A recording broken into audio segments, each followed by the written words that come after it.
Welcome back. Remember our last adventure with classifiers?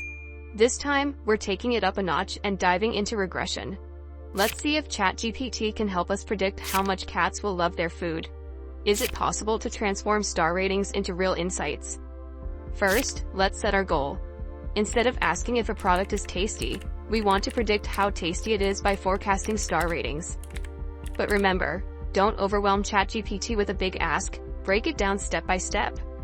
We will start with data pre-processing, then build and train the regressor, then analyze the results, and finally test other models. To encode categorical features, let's choose one hot encoding from the pandas library, as we did last time.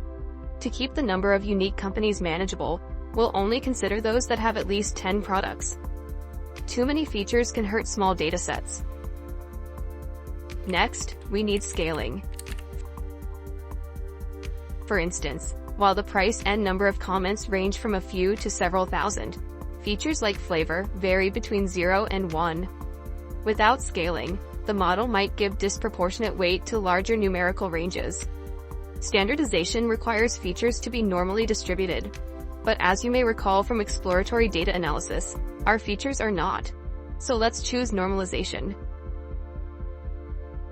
Now, all features range from 0 to 1. Crucial for regression models. Let's start with linear regression. ChatGPT wrote the code for us. Good. We have already encoded and scaled our data, so there is no need for steps 3 and 4. Let's see how well it performs. A small mean-squared error is good, meaning predictions are close to reality. But R-squared shows that only 31% of the variance is explained by our features. Maybe we need more data or better features. Let's explore what drives the model's predictions by examining the linear regression coefficients. Liver has the most significant negative impact on the star rating, indicating that customers generally dislike this taste. Additionally, Pure Pet and Purina products are less favored, while Royal is preferred by customers. And weight, customers seem to prefer larger packages. A feature importance plot will enhance the analysis. Let's ask for a scatter plot to compare actual and predicted data.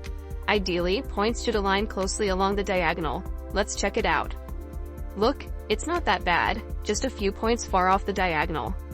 On the other hand, it looks like real-world data.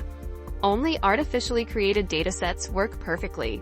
Real data is messy, and models often struggle to explain everything. But that's what makes machine learning valuable. I wonder if other regression models could do better. Let's ask ChatGPT again. Good. Let's try decision tree, random forest, support vector regressor, k-nearest neighbors regressor, and gradient boosting. Here we see that the rest of the models perform worse than linear regression. Also, most of them have negative R-squared.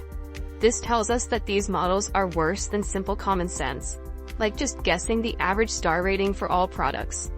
While linear regression is still our best option, there's room for improvement. Today, we've reaffirmed the importance of clear goals and smart prompt design. Step-by-step instructions tend to be more effective. Visualization enhances understanding, and evaluating and refining models is essential for improving performance. Additionally, a solid grasp of machine learning theory can be incredibly beneficial. And that's it. From data to predictions, with insights into what drives them. See you next time as we continue our ML journey.